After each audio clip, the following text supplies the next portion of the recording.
Welcome to the GTI.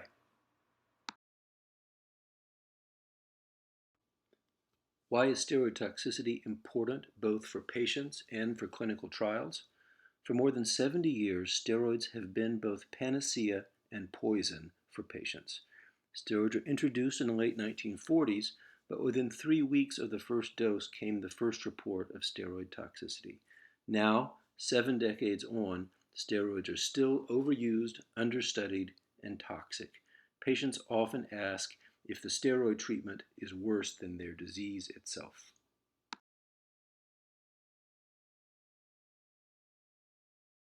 Today, there are more than 10 million new steroid prescriptions written each year in the United States alone. We've seen a 34% increase in long-term oral steroid prescriptions over the past 20 years, despite the availability of a growing number of other effective medications. Steroids are among the most widely prescribed drugs in the world. And out of the thousands of clinical trials now using steroids as part of their treatment regimens, only the most rudimentary attention is paid to the monitoring of steroid toxicity. The GTI was developed to help change all that. The GTI is a validated outcome measure that scores the change in steroid toxicity over time. With the GTI, clinical investigators develop a comprehensive and nuanced view throughout the course of a clinical trial of steroid toxicity.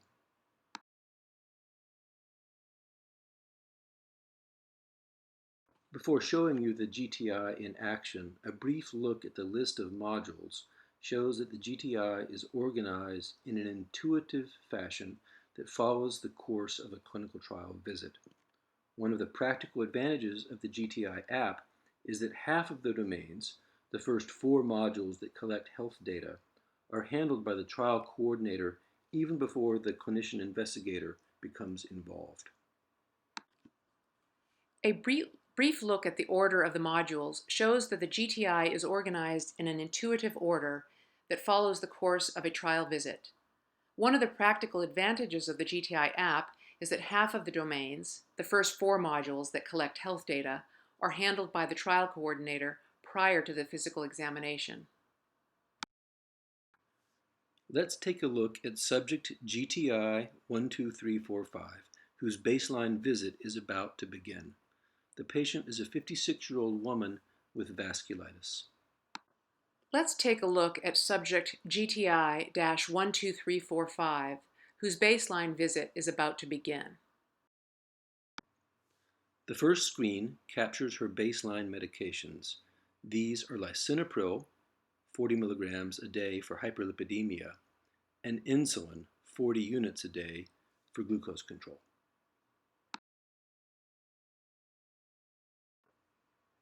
The next 2 modules collect data on vital signs and laboratory results. The patient's height is 1.67 meters. She weighs 84 kilograms. The BMI is calculated automatically to be 30.1. The patient's blood pressure is 136/90. Lab results show that the hemoglobin A1C is 6.6% and the LDL is 4.6 millimoles per liter. Most modules also contain an additional manifestations screen that captures further detail about the patient's condition with regard to steroid toxicity. In this case, the patient's diabetic neuropathy is recorded and will remain part of the GTI record at all follow-up visits.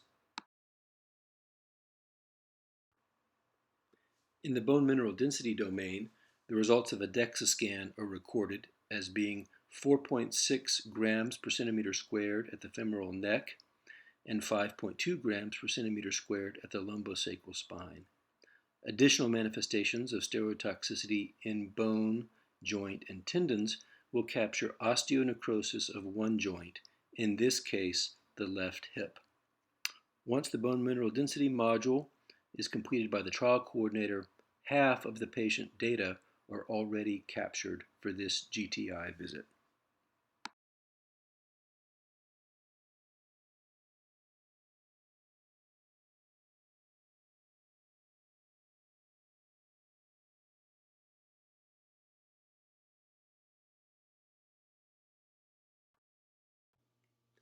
From this point on in the patient visit, the clinician investigator records data. With half the data captured by the trial coordinator, the clinician investigator records the second half of the data based on physical findings during the physical examination. You can see them here listed: steroid myopathy, skin effects, neuropsychiatric effects, infections, and other toxicities. Data based on a discussion with the patient.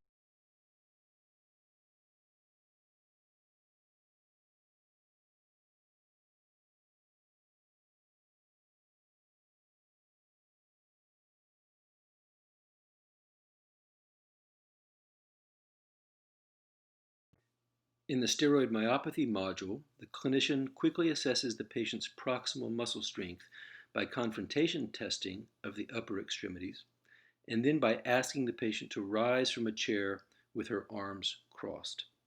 In this case, no steroid myopathy is detected. This module is complete.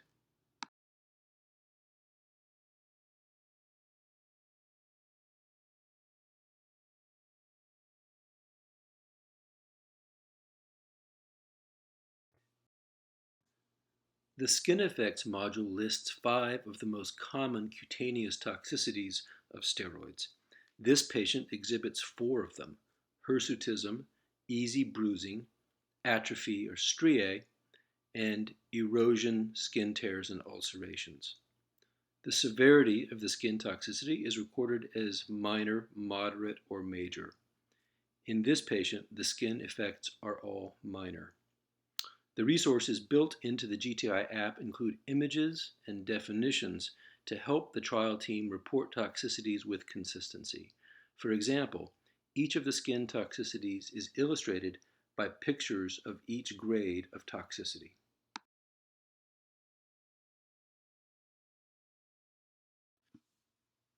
The skin effects module lists 5 of the most common toxicities. This patient exhibits 4 of them: hirsutism, easy bruising, atrophy striae, erosion, skin tears, and ulcerations. The severity is recorded as minor, moderate, or major. In this patient, the skin effects are all minor. You will note to the right of the screen that the knowledge base in the GTI app provides text and imagery to help standardize the reporting of all data. The next module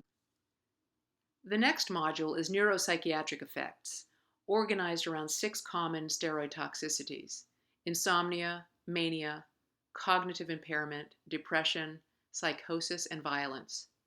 Patient GTI 12345 has 4 of the 6 toxicities: minor insomnia, mania, and cognitive impairment, and major depression. neuropsych. The next module is neuropsychiatric effects, organized around 6 common steroid toxicities: insomnia, mania, cognitive impairment, depression, psychosis, and violence. Patient GTI 12345 has 4 of the 6 toxicities: minor insomnia, mania, and cognitive impairment, and major depression. Psychiatric effects is in the infections module, it will be documented that the patient has had a grade 2 infection, namely a case of uncomplicated zoster. Organized around 6 common steroid toxicities. The 9th and final module captures other manifestations of steroid toxicity: insomnia, mania, cognitive impairment, depression, psychosis, and steroid-induced violence. This patient has had 4 of these 6 toxicities: minor insomnia, mania, and cognitive impairment, and major depression.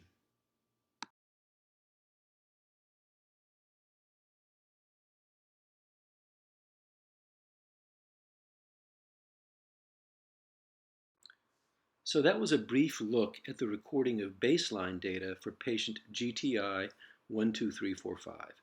Before moving on to visit 2 and the calculation of the first GTI score, let's take a look at some of the assumptions behind the GTI.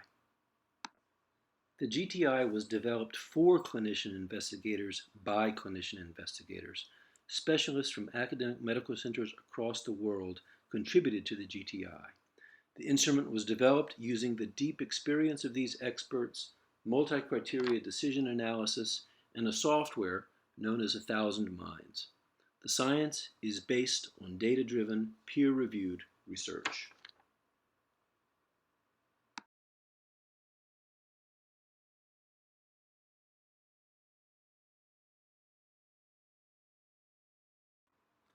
The analog data kit, also known as the pen and paper GTI, came first. This version is appropriate and effective in relatively small trials in which hand calculations may be manageable.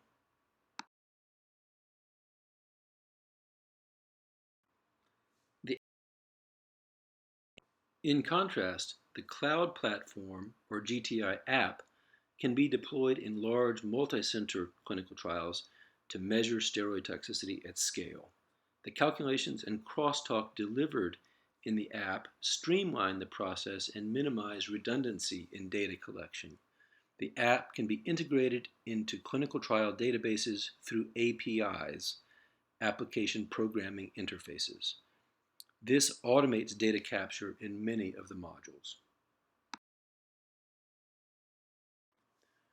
Before we move to the GTI score that will be calculated at the end of Visit 2, it's important to understand the structure of the instrument. The GTI is comprised.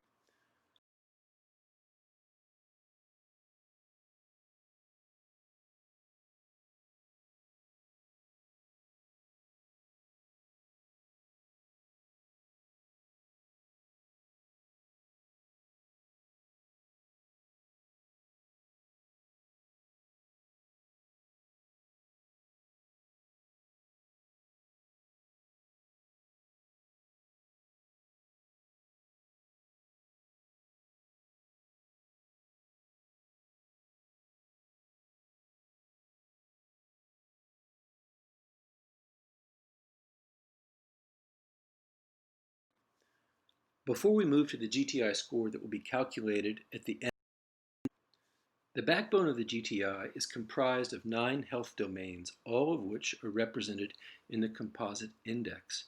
The scoring algorithms for the GTI are applied to health data. These are vital signs and test results that are generally managed by the trial coordinator, as well as to physical findings, those signs revealed in the physical examination that are recorded by the clinician investigator. The 9 modules in the GTI app are standardized. The backbone of the GTI is comprised of 9 health domains, all of which are represented. It should be re-emphasized that the GTI measures the change in steroid toxicity over time. From one visit to the next, the composite index is weighted and scored. Therefore, it is the basis for any changes in the GTI scores. In contrast, the specific list is not weighted or scored, yet it provides a record that is essential to completing the picture of the patient's steroid toxicity.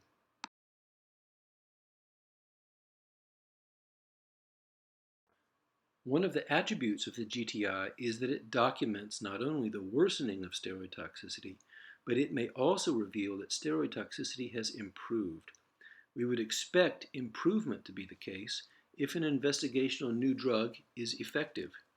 To this end, the GTI app calculates 2 scores, the cumulative worsening score, or CWS, and the aggregate improvement score, or AIS.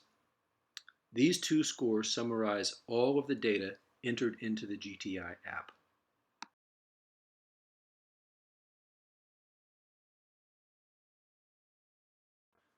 One of the attributes of the GTI is the CWS documents worsening of steroid toxicity, both permanent and transient worsening.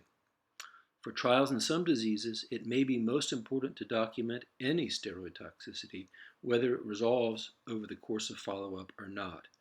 The upshot of the cumulative worsening score is that if an investigational agent is effective in decreasing steroid toxicity over time, the CWS will be lower in the investigational treatment arm of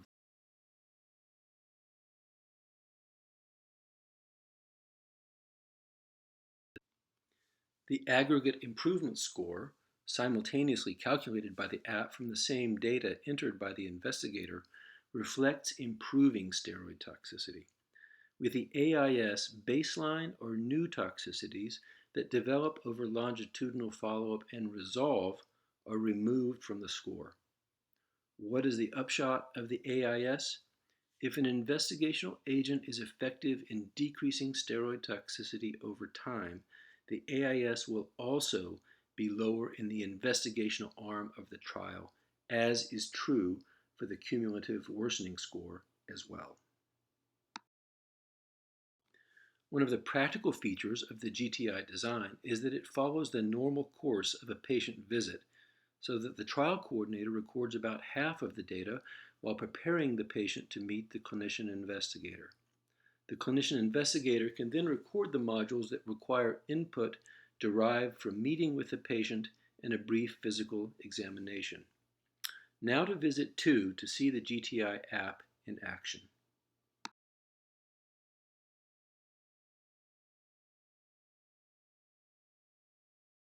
How does the GTI app facilitate the conduct and analysis of clinical trials?